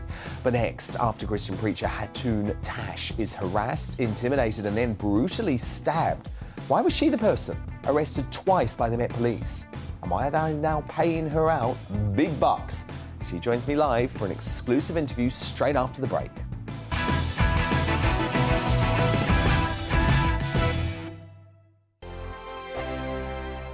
Hello there, it's Eamon Holmes here from Breakfast on GB News. We're not just on your television and your screens, you know. We're on DAB plus digital radio, so you can listen to your favourite shows on the move. If you've not yet listened to GB News Radio, it's very simple. We're on your radio player and TuneIn apps, on your smart speaker, phone or tablet, or online at gbnews.uk. Take us with you wherever you go. GB News Radio. You never have to miss a moment of the People's Channel. Hello, I'm Simon Evans. Join me on GB News for Headliners at 11 p.m, where I'll be joined by two of the country's top comedians as we take a look at tomorrow's newspapers tonight. If it's a big story, we'll be covering it, I guarantee, but we'll also have some fun along the way. That's GB News Headliners at 11 p.m. We won't put you to sleep, unlike some of the other paper review shows out there. So join us, 11 p.m, 7 nights a week. I'm Mark White. As GB News Home and Security Editor, I cover those key issues that are so important to you. Our authorities, our communities doing all they can to combat violent crime. With the public services under unbearable strain, why are we still failing to control our borders? Defence, the first priority of any government, has been continually hollowed out. Can we trust our politicians to protect the armed forces? Join me, Mark White, on GB News. Join me, Nana Akua, on Friday, Saturday and Sunday afternoons on GB News. Expect fiery debate and passionate discussion as me and my panel tackle some of the biggest topics hitting the headlines. It's a place for everyone's opinion. No one gets cancelled, but no one gets an easy ride. Oh, she's on it today! Be ready for conversations that are fierce, frank and, of course, fun every Friday, Saturday and Sunday afternoon from 4 p.m. on GB News. Every morning from 6 o'clock, we'll wake you up with GB News Breakfast with all the stories you didn't know from the night before. So whether it's serious news, entertainment or your own views from all over our great nation, we're here to kick off your day with a smile. And the national media should be reflecting and reporting what's happening here. You will notice the northwestern accents. Whether you're with us on TV, radio or online, every morning, it's breakfast from 6 a.m. Hope you can join us. Every Saturday at 2 o'clock, join me, Darren Grimes, for Real Britain. I'm not afraid to give you a platform and say it how it is. Come on, make the case. Something like this is very, very important to people. And we're always up for a laugh on this show. God, honestly, you'd think there were no problems in the world. Real Britain, every Saturday on GB News. On the Mark Steyn Show, we cover the stories a lot of people are scared even to mention. The stuff that really matters with some of the world's biggest thinkers. Now is his opportunity to kind of take the steering wheel of history. Break away from the flop at 8 o'clock on GB News with the Mark Steyn Show. We are GB News. And we'd like to say thank you To each and every one of you. for helping our great nation. Find its voice. We're absolutely everywhere. Across England, Scotland, Wales and Northern Ireland. On TV. on radio and online. We're proud to be The People's Channel. Britain's news channel.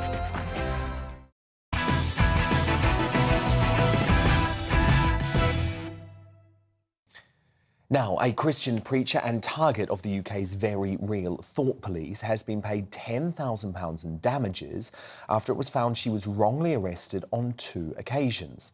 Hatun Tash, a former Muslim who's converted to Christianity, is director of Defend Christ, Critique Islam and has been preaching in Hyde Park since 2013. But despite Speaker's Corner being a place for open-air free speech for centuries, Hatun has been regularly harassed and threatened by Muslim groups. And rather than defend her right to freedom of speech, the Met Police arrested Hatun in December 2020 and May 2021 for alleged breach of the peace. Look. Yeah, sorry.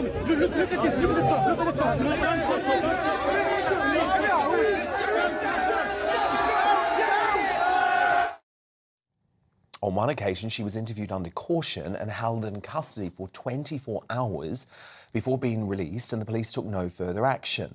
Around the time of these arrests, Hatun arrived at Speaker's Corner on a Sunday in July last year wearing a Charlie Hebdo T-shirt when she was brutally stabbed in the face by an attacker who appeared to aim for her neck. Police said they were continuing to search for the suspect and the attack was being treated as non-terrorism related, but no one has been arrested. Thankfully, Hatun was OK and brought a legal challenge against Scotland Yard with the help of Christian Legal Centre for wrongful arrest and unlawful imprisonment, which the Met has apologised for. So, Hatun Tash, this is an extraordinary story. There's been a full capitulation from the Met Police, who I believe have had to pay you £10,000. But the fact remains, why were they trying to shut down your freedom of speech, arrest you, while letting the person who stabbed you in the neck, who could have killed you, go free? Well, you are asking a question which I am still asking. So we are asking the same question and I don't have an answer. But what I am guessing is because it's always easy to deal with Christians, it is always easy to shut down Christians, and it is, of course, politically correct and always easy to come alongside of followers of Islam. So Speaker's Corner has been placed for last couple of years where police actively being supportive of Muslim community. When their feelings are being hurt, police steps in and then takes away Christian preacher.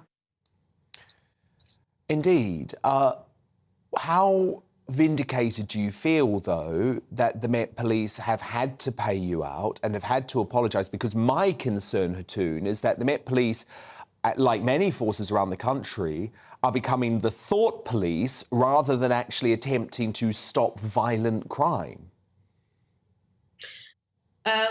Well, I don't want to be mean. This is nothing personal, but I am paid your tax money. I am paid my tax money.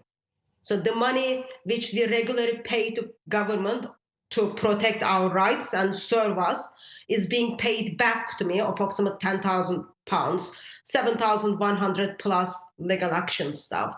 That money is being paid back to me. So it is not police's money, it is taxpayers' money is being paid to me with a letter which says they fall below the standards. In a sense, it is sad because our money is being used for wrong purposes. And sadly, I don't think I can say police really means when they say we are sorry, because it took 17 months for police to say we are sorry and give that money. And since then, it doesn't look like police learned that much. So police still hasn't been very much helpful. They are still very much concerned what I think and what I say, and they very much concerned that they protect that so-called protected group. Now, Hatun, are you continuing your campaign? Because I know that you are fearful of your safety. You say that this attack on you and your 2 arrests has changed your life. You feel sadder. You don't feel confident now. You don't feel protected. But your mission is a controversial one. Let's be honest, you want to convert as many folk as possible from being Muslims to Christians. Do you continue to keep doing that?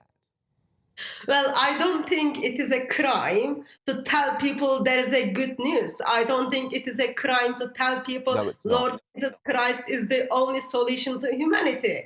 I am someone who's convinced by it, and as long as I breathe out and breathe in, I will use that opportunity to tell the world the glorious gospel I have. It is given me freely, therefore we pass it around freely. Of course, it raises safety concerns, especially when police officers express that they cannot protect you. Police officer says, well, stay at home, shut down, don't talk about it, or change your way. But I have glorious gospel. And how many people have you converted now, Hatun? Well, I don't convert anyone. I'll preach the glorious gospel. People respond and turn to Lord Jesus Christ. In Britain, I am very much aware there are over 1,000 ex-Muslims who left Islam and become a Christian. Around the world, I am involved of discipling many people. It is not about the numbers. I think it is, gospel is glorious because God is beautiful, God is glorious. He wants people to turn to him. And Speaker's Corner in United Kingdom gives us that freedom to do so. It's supposed to be on the streets as well, but it is difficult. It becomes problem when certain people group can preach, yet I have to hold what I think, or someone needs to tell me, don't speak or don't wear what you are wearing. I think that is absolutely wrong. OK, Hatun Tash, who has received a £10,000 payout from the Met Police and an apology. Thank you so much. Thank you. But coming up in Uncancelled, as controversy swirls around her potential selection as a candidate for the party, is Labour MP Rosie Duffield right to say she would rather be arrested than call Eddie Izzard a woman? Columnist extraordinaire Rod Little Uncancelled on that at 10:40. Next in the media buzz, as the government secretly launches plans to axe Prince Harry and Andrew as stand-ins for the King, should the disgraced dukes be stripped of all formal royal duties as a matter of law? My Superstar panel return to debate that with me straight after the break.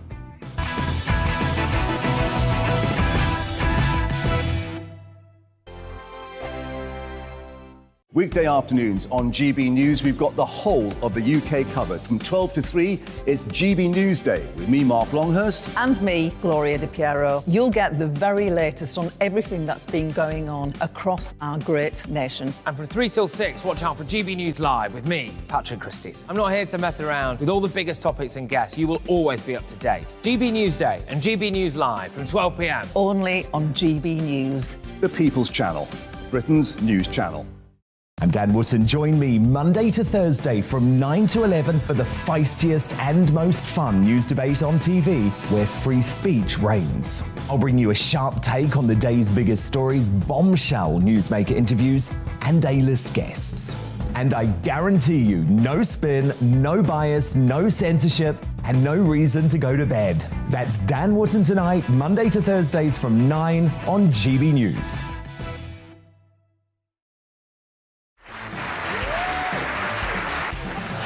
My name is Andrew Doyle. Join me every Sunday evening at 7 p.m. for Free Speech Nation. This is a show where we address current affairs and news stories of the week with the help of two wonderful comedian panellists. I brought in comics because I want to give it a lighter edge, and also they work for less. See you there.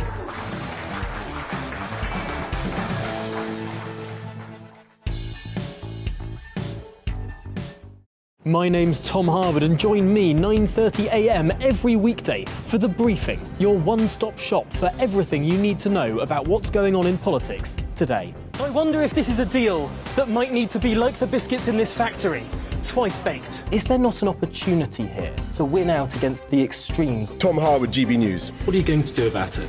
Things should have been done differently, and they certainly are being done differently. Don't miss it. The Briefing with me, Tom Harwood, 9:30 Monday to Friday on GB News. On Mark Dolan tonight, we have a simple plan, which is to inform, stimulate and entertain in equal measure. It's all about getting your opinions on the national television airwaves. I love my viewer emails, mark@gbnews.uk. So do join me from 9 p.m. to midnight every Friday, Saturday and Sunday for big guests, big opinions and a big presenter. 6'5", don't you know? See you then on GB News. Where would you like to go? Just take me to the studio, please, mate. You know where you're going. I've got a show to do. Friday Night Feast on GB News, 7 p.m. And it's like nothing you've ever seen before. We take a different angle on the week's biggest news stories. The viewers and listeners set me some absolutely mad challenges to do. We tried to rehome a rescue dog. And yes, there's some other wacky stuff in there as well. I feel like I could take on the world. Well, that's that. Friday Night Feast with me, Patrick Christys, every Friday, 7 till 9 p.m. on GB News. Be there. Join me, Arlene Foster, for The Briefing on GB News. Every Friday at 3 p.m, I'll give you all the latest political news and analysis, and we'll have robust live debate. To make sure that you're caught up on all of the biggest issues of the day, we'll bring on experts in their field. I'll ask the questions that you'd like to ask. We're not afraid to tackle discussions from all perspectives, including yours. Don't forget, The Briefing with me, Arlene Foster, every Friday at 3 p.m. on GB News.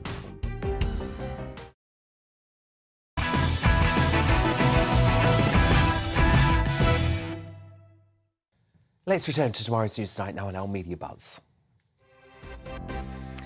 More front pages have been delivered, and The Guardian writes that Sunak has rejected the last of Liz Truss's legacy after he brought back a ban on fracking and refused to guarantee the pensions triple lock or her defence spending commitments. The Daily Express takes aim at Sunak for his refusal to commit to a 10% increase in state pensions just 7 days after the bumper rise was promised. One campaigner branded the uncertainty torture for pensioners.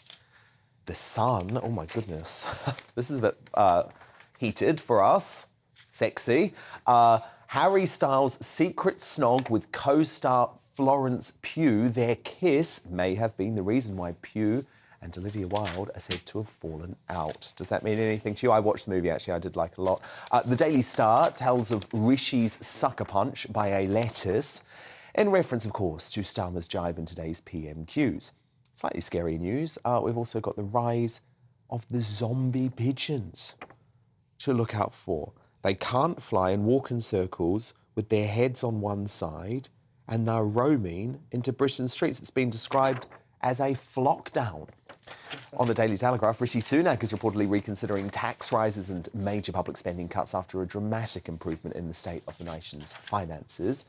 The Times leads on Sunak's radical plan to reform school curriculums, as he says education can be our silver bullet. The new PM wants more focus on vocational training to help improve lives. My superstar panel return now as the Media Buzz continues. Former editor, current columnist at the Daily Star, Dawn Neeson, the businessman and activist Adam Brooks, and the broadcaster Ashley James. Now, breaking tonight, Prince Harry's bombshell memoir will be released on January the 10th, publishing industry insiders have revealed.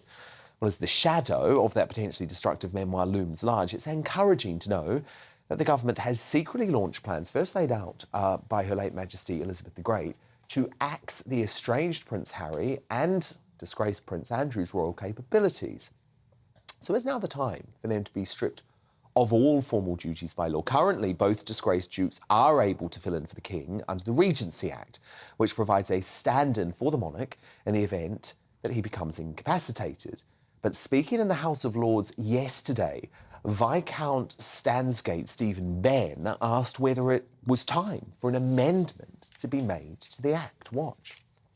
Noble Lord the Minister not think it is time to approach the King to discuss the potential amendment of this Act, in particular Clause 6, which at the moment defines regents in relation to their line of succession to the Crown. Otherwise, is the government happy to continue with a situation where the councillors of state and regency powers may be exercised by the Duke of York or the Duke of Sussex, one of whom has left public life and one of whom has left the country? In response, the Lord Privy Seal, Lord True, said he would not comment on specific circumstances of councillors, but he did not rule out a change to ensure the resilience of constitutional arrangements. I think Ben has a point. Why on earth should Harry and Andrew, both of whom have resigned from royal duties, be allowed to fill in for the monarch? Dawn Neeson. So I've got to go. I've got to be stripped. Totally agree. Because there's two people there that really, really are worthy of the job. That's Princess Anne and Sophie. And they're not even allowed. They're not even allowed. That's ridiculous. It'd be great. Princess Anne's the hardest working royal. Sophie was just amazing support for the Queen and one of the favourites for her to spend her last few days with. So just those two women should really be the councillors. I don't... Andrew and Harry, I don't even want to hear their names again. I'm so fed up with both of them. I know, but the problem is, Adam, this isn't something that can just happen. It does have to go through... Well, let's do it. There has to be a change of law. What I find fascinating about this, and this is going to, I think, really hurt Andrew and Harry, is that the Queen, the late Queen, had agreed to this before her death. So what we're seeing is sort of a softly approach, but essentially what the royal family are telling the government is, we want Andrew and Harry written out of our arrangement. And because, you know, if that is true that the Queen did set this in motion, then it shows that they know the damage that these two could cause. At the end of the day, Prince Andrew wouldn't defend himself in a US court. He'd rather pay off an alleged victim. A woman he'd never met. Yeah, he'd rather pay off an alleged victim of... Virginia Giuffre we're talking about. Rather than go and defend himself. Now, if I've done something wrong, I want to go and defend myself and clear my name. Now, he would be a national embarrassment on the world stage, you know, if he had any duties, in my opinion. And then you get to Harry and his wife that just want to hit the self-destruct button on the whole royal family. Well, they hate the royal family, so, actually. You know, apparently. They've got to go. Yeah, I mean, look, I don't think either of them should be able to stand in for the King. It kind of does annoy me a bit that they're always clubbed together. I think Prince Harry choosing to step away from royal life is on a very different scale to sex abuse and hanging out with Jeffrey Epstein even after his sex scandals. Sex abuse. Alleged sex scandals, because we'll never know, because he paid £12 million or whatever it was to avoid justice. I think it's absolutely appalling that Prince Andrew is still being funded by the taxpayer, you know, living in royal households. But to be honest, I think there's so many more important things going on. I don't care, but I couldn't care if I never hear about either of them again, but I don't think they should be able to stand but you're going to be hearing a lot more about our country. Them. Dawn, I know you work for the Daily Star, and the Daily Star approach, which has been quite brilliant, is to refuse to name the couple and put a little black strip over their eyes and sort of say... Well, they want their privacy, Dan, remember, let's respect that. But the reality is, Dawn, this autobiography coming out on January the 10th, I mean... Goodness gracious me, he barely delayed it 2 months. That's not showing any respect to the memory of the Queen. He's doing this before his father's coronation. Yeah, no, I think it's completely wrong. And we don't know how much of this is coming from Harry and how much is coming from the publishers. The publishers might be forcing the publication date through as well. So in Harry's defence, which is not that easy to do occasionally, we don't know how much fits the publisher and how much fits Harry. If I was him, I'd scrap the book completely. Because but he won't, Adam, because he wants the big bucks. Yeah. That's what he's about. He wants the 20 million or whatever it is. Again, this is the couple that left the UK for privacy and have done everything to put themselves around the world. You know, this is... Again, I'm sick of talking about him. I mean, Ashley James, look, I know you woke warriors tend to want to defend Harry and Meghan all the time. But are even you now sick of the hypocrisy of these two? Look, like I said to you every year, I don't think about them at all. I don't particularly like them. I don't dislike them. I understand why they wanted to get out of the confines of the royal family. I won't buy the book, just like I don't listen to Meghan's podcast. I feel like I just don't care about them. I don't think they necessarily deserve the level of hatred they got. I think Harry's done some amazing things for the country, which is why I don't like the fact he's almost clubbed together with Prince Andrew. The only reason he's lumped together with Prince Andrew is because they're non-working royals. But they're both called the disgraced princes. They're both doing serious damage to the royal family. What I will say is I'd rather disgraceful, in my opinion. I'd rather him make his own money than have Prince Andrew taking taxpayer money, especially during a cost of living crisis. OK, now the painfully woke network Channel 4 has done it again. Hot on the heels, or should I say penis, of this grotesque stunt by trans performer Jordan Gray.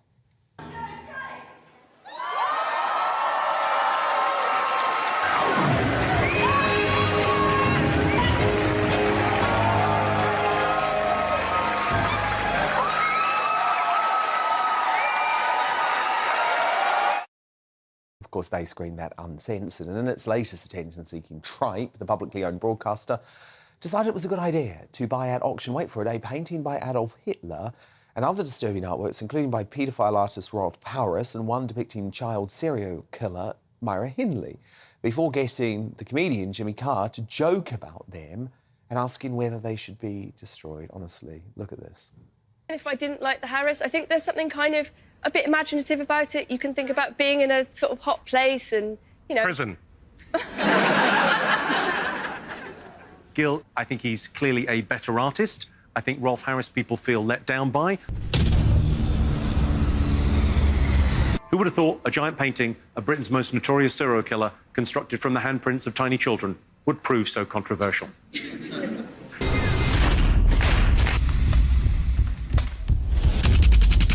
Everyone who wants to save the Hitler, move to the right. That's the far right.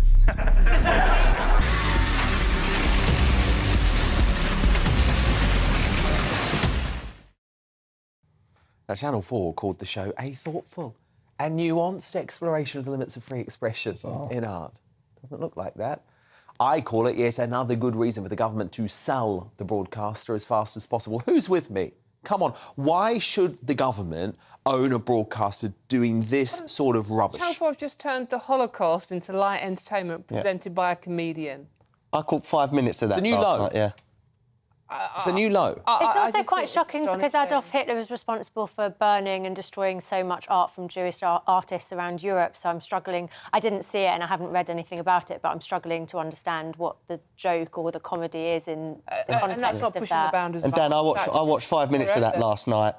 I didn't know what I was watching, but there was a young naked girl as well, a picture of a young naked girl, and the audience saved that over the Myra Hindley one. I turned over. I didn't know what I was watching. You've got a little girl, haven't you? It was so bizarre. I actually think Channel 4 is becoming increasingly depraved. I and actually it's like Channel 4, agreed. but I can't understand the concept of I know why you they like would do Channel that. 4. Why do I like Channel 4, Gave Dan? you your career, didn't it? Made in Chelsea. Oh, yeah. I hadn't even thought about that before. But no, I like a lot of shows on Channel 4, but I just don't understand why you could do I think it's that. they're trying to shop. Look, here's the thing. You know, I'm a free speech fundamentalist. If they want to do this type of thing in the private market and see if they can make any money from it, go right ahead. My fury is over the fact that we own this broadcaster and I don't want anything to do with it. So if Channel 4 really is confident that this sort of rubbish has a place in the market, then they should be more than happy to be privatised, and then they can see if anyone actually wants to pay for this sort of rubbish. And naked trans performers playing the piano with their penis on a Friday night. It's just like, we don't need to do that anymore. There's no point in just shocking for the sake of it. I actually think they're doing such a disservice to so many communities. But look, actually, James, Adam, Brooks, Dawn, Neeson, do stand by, because coming up, my superstar panel return to crown tonight's Greatest Britain and Union Jackass. But next in Uncancelled, was Labour MP Rosie Duffield right to say she would rather be arrested than call Eddie Izzard a woman?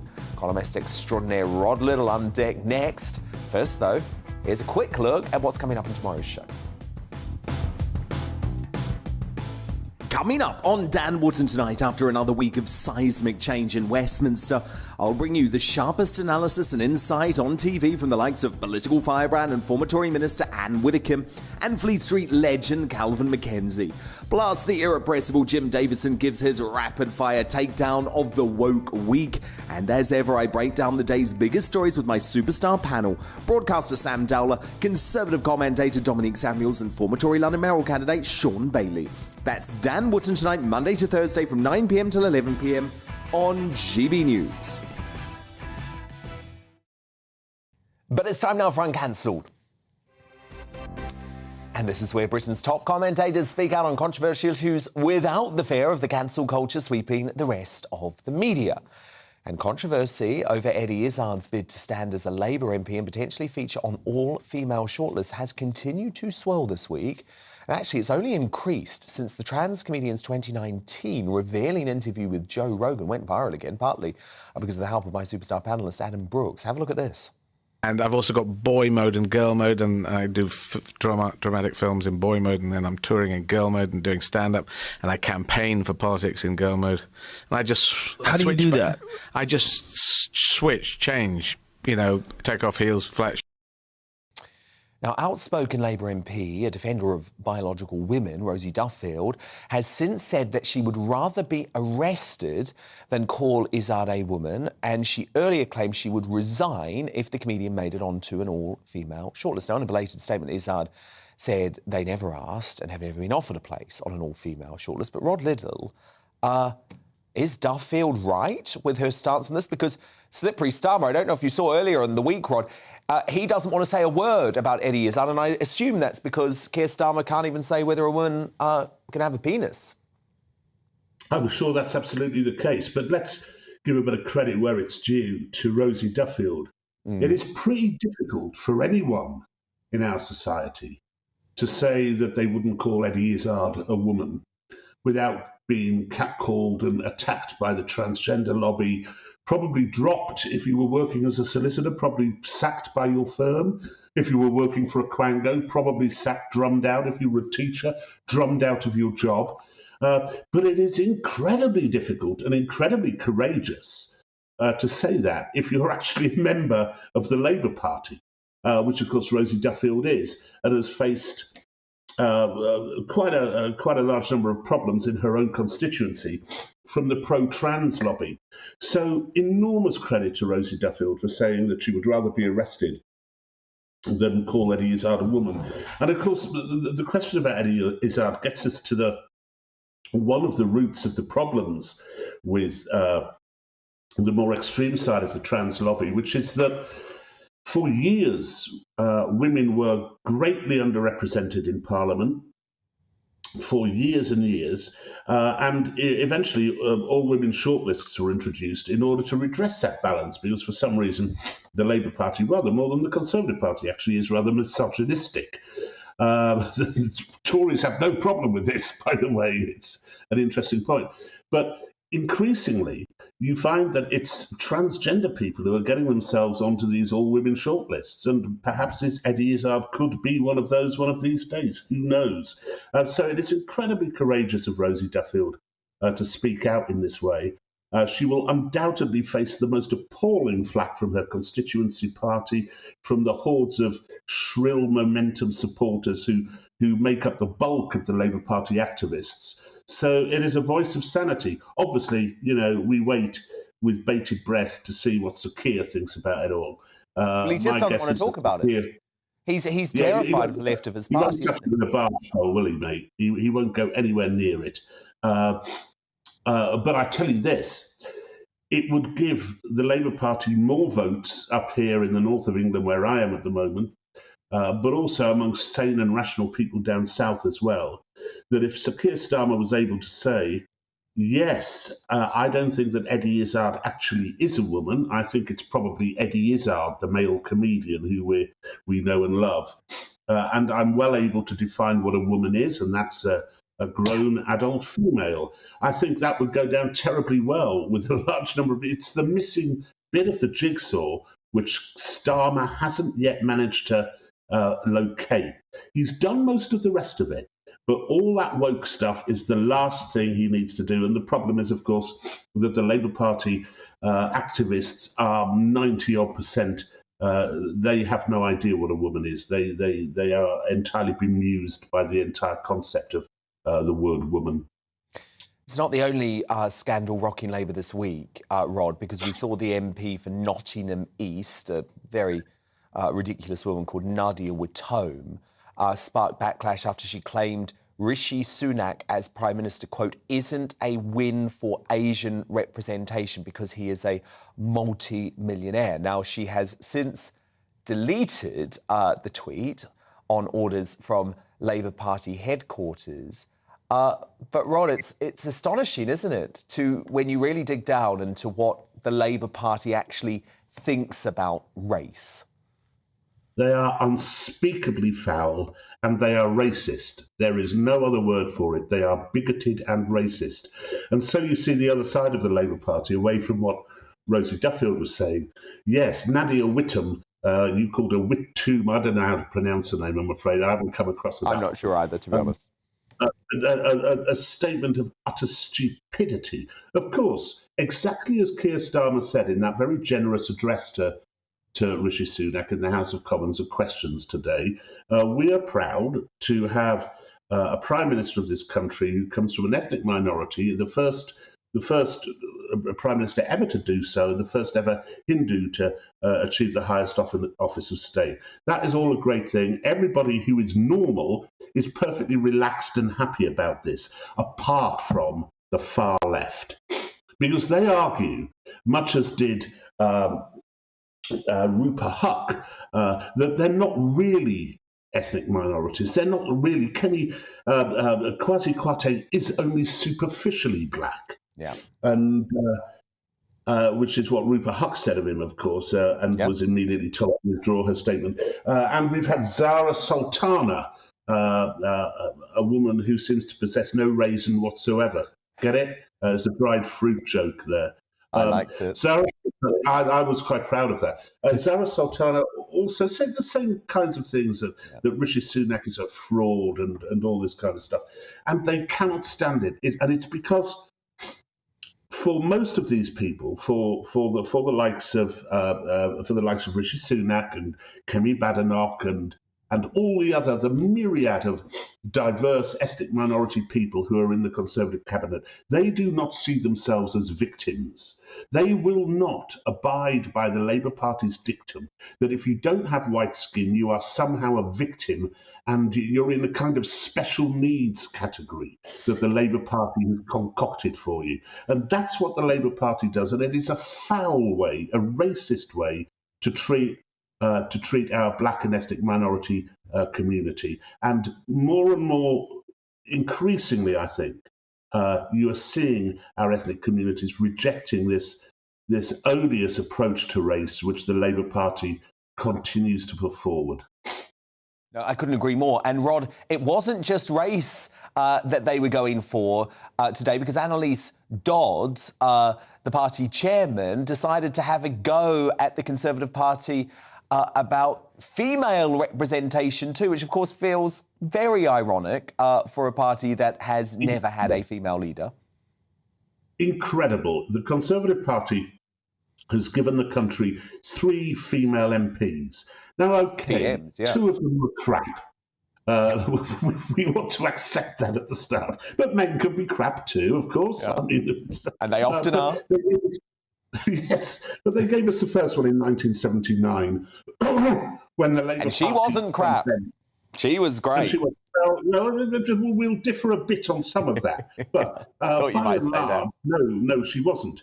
And that was at a time when the Labour Party was whiter than a Ku Klux Klan dinner party and had very few women in it at all. The Conservative Party has always shown the way because they don't look at women and they don't look at ethnic minorities as being a client special needs group. And they know that women and ethnic minorities can make it by themselves and without this need for a prop up by the whitey Labour Party. It is such an outdated, offensive and racist view and sexist view of womankind and of ethnic minorities. No, I couldn't agree more because, look, Rod, I think we both agree the Tory party has been a catastrophic mess these past 3 months, but the one area that they're winning on is diversity, and they're winning on diversity because they don't believe in quotas and they believe in a meritocracy, and my goodness, if only Labour went down that path. But columnist extraordinaire Rod Little, thank you so much, Rod. We will speak next week. But it's time now to reveal tonight's Greatest Britain and Union Jackass. My superstar panel return. Dawn Neeson, who are you nominating for tonight's Greatest Britain? I'm going to nominate Ralph Fiennes for defending J.K. Rowling, saying the abuse she gets simply for talking about being a woman is disgusting. Dawn, this was so brilliant, wasn't it? Because Harry Potter stars have been absolutely terrified into silence, or actually a lot of them, the young woke-topians like Emma Watson, have actually tried to do down J.K. Rowling publicly.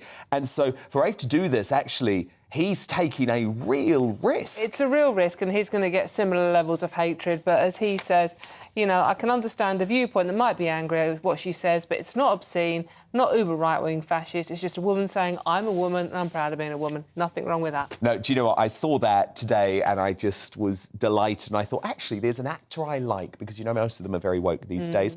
Adam Brooks, your nominee? Mine is honorary Greatest Britain. It's the Canadian Premier of Alberta, Danielle Smith, who says that politicians need to start speaking and listening to the people instead of organisations like the WEF. Yeah. If only we had some politicians brave enough to do that here, because in fact what you've got is Keir Starmer meeting Bill Gates today, but there you go. Ashley James, your nominee? Well, on that note, I feel like I know I'm not going to win, but my Greatest Britain is Keir Starmer. Oh, not again. Because I like having PMQs back anyway, because it's nice to see politicians doing their job, but he did make me laugh out loud with his lettuce.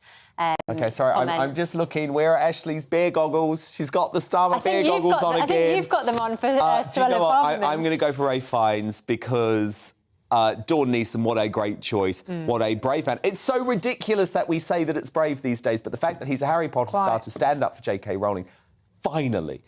Uni and Jackass time now. Dawn Neeson, your nominee, please. This is the polar opposite. This is the young lady, Jordan Gray, who was on Channel 4, we've already discussed, playing a keyboard with her penis the other night in the name of entertainment. Yeah, and remember, Channel 4 broadcast this without any censorship. Total disgrace. It's quite put me off button mushrooms for life. I have to say that. Adam Brooks, your nominee for you. My honorary jackass is Joe Biden for calling our new Prime Minister Rashid Sunak. Oh, my goodness. This made me laugh so much yesterday. Can we listen to it again? Today, we've got news that Rashid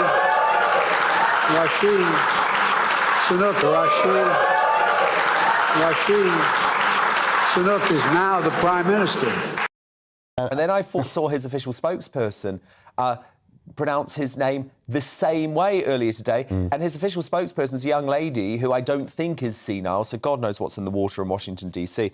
Ashley James, your nominee? God, it's embarrassing, isn't it? Well, Yes. I can pronounce his name properly, and my union jackass is actually Rishi Sunak, because I was You're so... sticking to type there, Ashley. No, because I was so I'm glad excited. you haven't gone against any stereotypes Look, tonight. I felt optimistic when he spoke about having integrity, professionalism and accountability, and then he filled his cabinet full of crooks, like Gavin Williamson, who was sacked from the government. They will see you all for that, Ashley. There are no crooks in the Gavin cabinet. Williams sacked from government due to allegations of leaking Doesn't make him a info crook. from national security. Doesn't make him a crook. But look, Suella Braverman, 6 days stop now. after resigning. Stop now. I'm going with for Adam Brooks. security. And Joe Biden is today's union jackass for that ridiculous performance.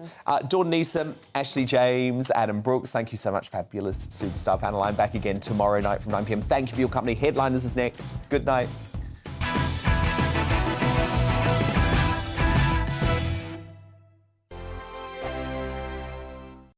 We are GB News. And we'd like to say thank you To each and every one of you for helping our great nation find its voice. We're absolutely everywhere. Across England, Scotland, Wales, and Northern Ireland. On TV, On radio and online. we're proud to be The People's Channel, Britain's news channel.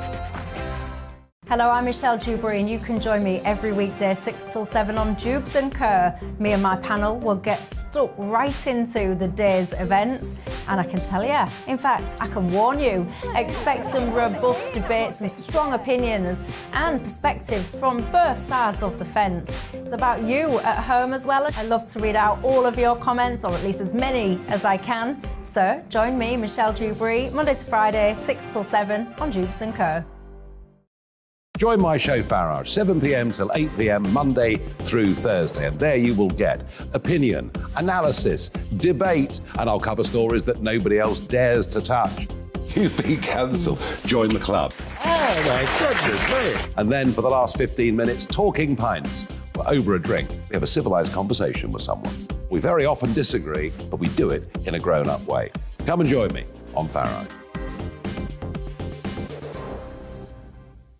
On the Mark Steyn Show, we cover the stories a lot of people are scared even to mention. The stuff that really matters with some of the world's biggest thinkers. Now is his opportunity to kind of take the steering wheel of history. Break away from the flock at 8 o'clock on GB News with the Mark Steyn Show. Hello, I'm Esther McVeigh. And I'm Philip Davis. Whether you're watching or listening on TV, online or on radio, we handpick the latest stories, debates and expert opinions for your weekend. So whether that's politics, news or showbiz, we've got it covered. Join us every Saturday morning at 10 o'clock on GB News. Hello, I'm Alastair Stewart, and I'd invite you to join me at noon on Saturdays and Sundays for Alastair Stewart and Friends. I've been in this business for over 40 years.